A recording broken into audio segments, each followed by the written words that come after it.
कितना थक जाते होंगे। मैं अपनी सूंड से तुम्हारे घर को कभी भी नष्ट कर सकता हूँ। ये मेरे बाएं हाथ का खेल है। ऐसा कहकर अप्पू ने अपनी सूंड में पानी भरना शुरू किया। कुछ पानी पिया और कुछ चींटियों पर डाला। रानी चींटी को बहुत बुरा लगा। उसने कहा, हम बहुत दिनों से इतनी मेहनत कर रहे हैं अप्पू, पानी डालकर हमारी मेहनत को बर्बाद मत करो। मैं जो चाहूँ कर सकता हूँ। तुम बहुत घमंडी हो अप्पू। हम सभी जानवरों को मिलजुल कर जंगल में रहना चाहिए। हम सब एक दूसरे के काम आ सकते हैं। तुम इतनी छोटी चींटी, तुम मेरी कोई मदद नहीं कर सकती। कुछ दिनों बाद जंगल में एक शिकारी आया।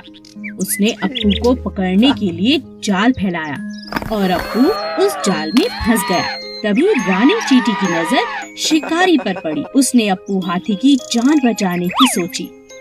वह अप्पू के पास गई और बोली, अप्पू दोस्त, घबराओ नहीं, मेरा दोस्त चूहा तुम्हारा जाल काट देगा और इस शिकारी को तो मैं मजा चखाती हूँ। सभी चींटियां शिकारी के पास गईं और उसे जगह जगह काटने लगी। शिकारी डर से तिलमिला उठा और जंगल छोड़कर भाग गया। चूहे ने अप्पू का जाल काट दिया।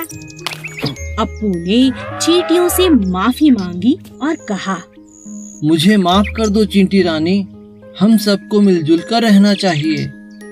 आज से मैं भी तुम्हारा दोस्त हूँ। एक घने जंगल में एक पेड़ पर कालू कौवा अपना घोंसला बनाकर रहता था। उसी पेड़ के नीचे एक सांप का बिल था। एक दिन कालू जब भोजन की तलाश में गया तो पीछे से सांप ने उसके अंडों को खा लिया। जब कौवा वापस अपने घोंसले में आया तो अपने बच्चों को ना पाकर बहुत उदास हो गया। कौवे को सांप पर शक भी हुआ और उसने फिर सांप से पूछा, भाई साहब, क्या तुमने किसी को मेरे घोंसले की तरफ आते देखा? किसी ने मेरे अंडों को खा लिया है? नहीं नहीं, मैंने किसी को नहीं देखा। मुझे नहीं पता तुम्हारे अंडे किसने खाए। कुछ समय बाद फिर से ऐसा ही हुआ, पर इस बार कौवे ने सांप को अपने अंडे खाते हुए पकड़ लिया। अच्छा, अब समझ आया, तुम ही मेरे अंडों को खा जाते हो। मुझे तुम पर पहले ही शक था। तुम्हारी इतनी हिम्मत कैसे हुई? मेरे अंडों को खा गए। मुझे भूख लगी थी, इसीलिए मैंने तुम्हारे अंडों को खा लिया। तुम मेरा कुछ नहीं बिगाड़ सकते। इतना कहकर सांप अपने बिल में चला गया। कालू बहुत उदास हो गया और उसने सांप से बदला लेने की सोची। फिर वह उड़ता हुआ राजा के महल की तरफ चला गया। तभी उसकी नजर महारानी पर पड़ी, जो तालाब में स्नान कर रही थी। महारानी के कीमती जेवर तालाब के किनारे पड़े थे, जिनकी निगरानी उनके सिपाही कर रहे थे। कालू कौवे को एक उपाय सूझा। वह एक लंबा सा हार अपनी चोंच में फंसाकर उड़ने लगा। सभी सैनिक कौवे का पीछा करने लगे। कालू ने चालाकी से उस हार को सांप के बिल में डाल दिया। जब सैनिकों ने बिल में डंडा मारा, तब बाहर निकला सांप, जिसके गले में महारानी का हार था।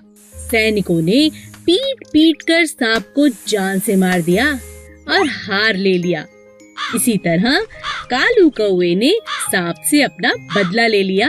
एक जंगल में एक बहुत ही खतरनाक शेर रहता था।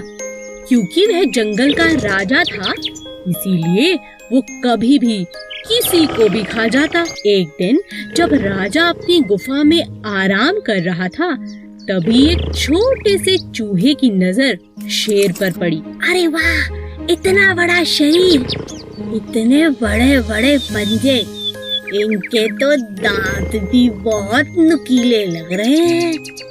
शेर राजा जी का तो कोई मुकाबला नहीं कर सकता। तभी सब जानवर इनसे इतना डरते हैं। चलो गुफा में अंदर चल के देखता हूँ।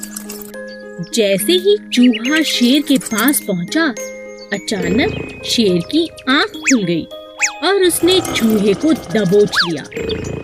अरे वाह, आज तो भोजन खुद चलकर मेरे पास आ गया, मजा आ गया।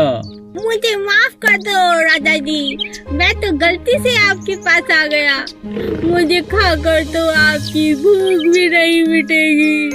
हो सकता है मैं आपके कभी काम भी आ जाऊं।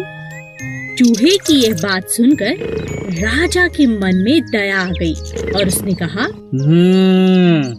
ठीक है, वैसे भी मेरा पेट आज बहुत भरा हुआ है। जाओ, मैं आज तुम्हें छोड़ता हूँ, लेकिन दोबारा ऐसी गलती मत करना।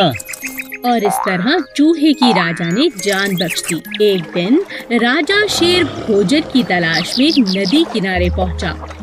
वहाँ उसे शिकारियों ने अपने जाल में फंसा लिया। गुस्से में आकर शेर जोर जोर से दहाड़ने लगा। ये तो राजा जी की आवाज है। लगता है हमारे राजा किसी मुसीबत में हैं। चलो उनकी रक्षा करते हैं। चूहे ने जब शेर को जाल में फंसा देखा तो अपने दोस्तों के साथ तुरंत जाल को काट दिया और अपने राजा की जान को बचा लिया। शेर को खुला पाकर शिकारी भी भाग खड़े हुए। उस दिन के बाद से शेर और चूहा अच्छे मित्र बन गए। एक सीधा सादा हाथी और एक चालाक लोमड़ी दोस्त थे। दोनों साथ में घूमा करते थे। एक दिन वो दोनों भोजन की तलाश में जंगल में इधर उधर घूम रहे थे कि रास्ते में उन्हें एक शेर मिला। आओ, मुझे तुम्हारी ही तलाश थी। अब तुम दोनों में से एक मेरा भोजन बनेगा। यह सुनकर हाथी बहुत घबरा गया। उसने लोमड़ी से कहा, तुम शेर से बात करके देखो। ठीक है। शेर भाई, जरा मेरी बात तो सुनो। आपके कान में कुछ कहना है। कहो। शेर भाई, आप तो मेरे भाई हैं। मैं तो आपकी सब बातें मानती हूँ। मुझे खाकर आपका कोई फायदा नहीं। आपका पेट भी नहीं भरेगा। सच कह रही हूँ। इसीलिए एक आपको उपाय बताती हूँ। आपको हाथी को ही खाना पड़ेगा, तभी जाके आपका पेट भरेगा। इतना बड़ा हाथी खाने के बाद 2-4 दिन मजे से आप सो सकते हैं, आराम कर सकते हैं। नहीं तो मुझे खा के कल तक फिर भूख लग जाएगी। पर वो कैसे हो सकता है? मैं तुम दोनों को खाऊंगा। अरे नहीं, आप मेरी बात मानो। आपको बस मेरे साथ मिलकर हाथी को गड्ढे में गिराना होगा। फिर दोनों ने मिलकर हाथी को गड्ढे में गिरा दिया। अब शेर खुश था कि उसका शिकार कब्जे में है।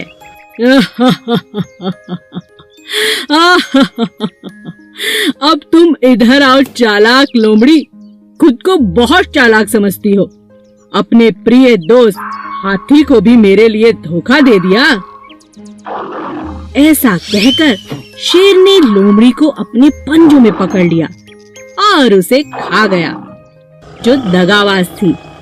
एक गांव में एक किसान रहता था जो बहुत ही दयालु था। गांव के पास ही एक घना जंगल था जहां बहुत सारे जंगली जानवर रहते थे।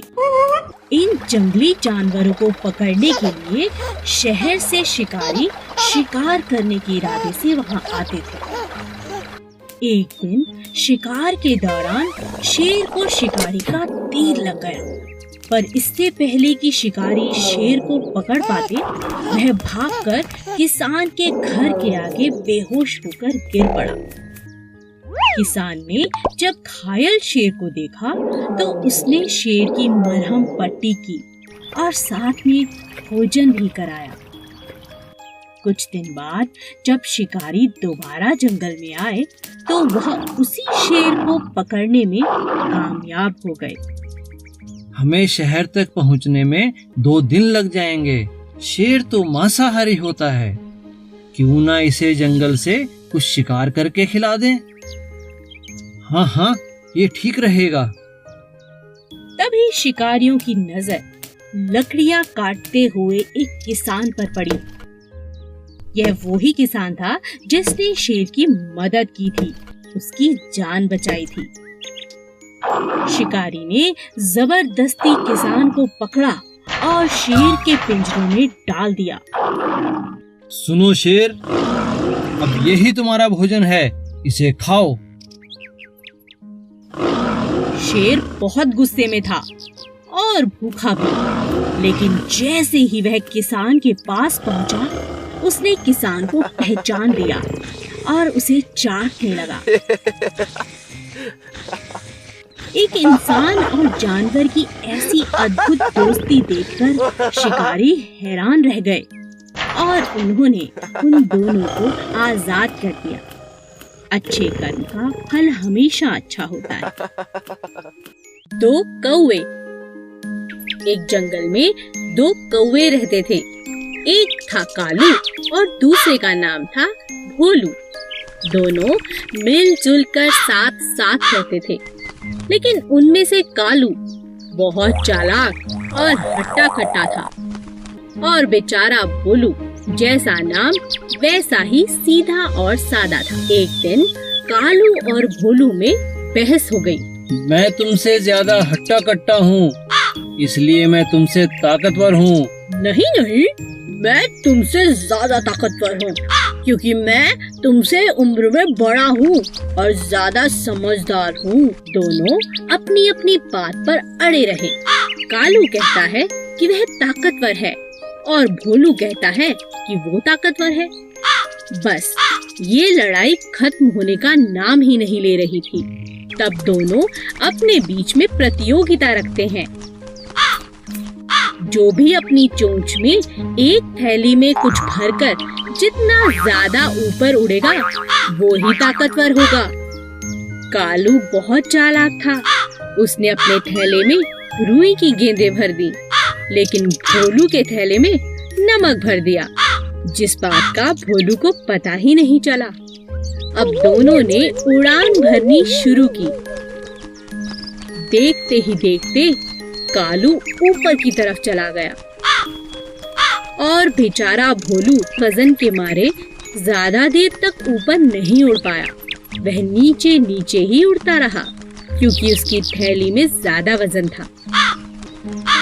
तभी अचानक बहुत तेज बारिश होने लगी। कालू बहुत परेशान हो गया, क्योंकि रुई की गेंदें बारिश के पानी की वजह से भारी हो गई थी, जिसकी वजह से उसका थैला भी भारी हो गया था। उसे उड़ने में बहुत परेशानी होने लगी। लेकिन भोलू को बारिश अच्छी लगने लगी, क्योंकि बारिश के कारण उसका थैला अब हल्का हो गया था, क्योंकि बारिश के कारण उसके थैले में रखा नमक घुलने लगा था।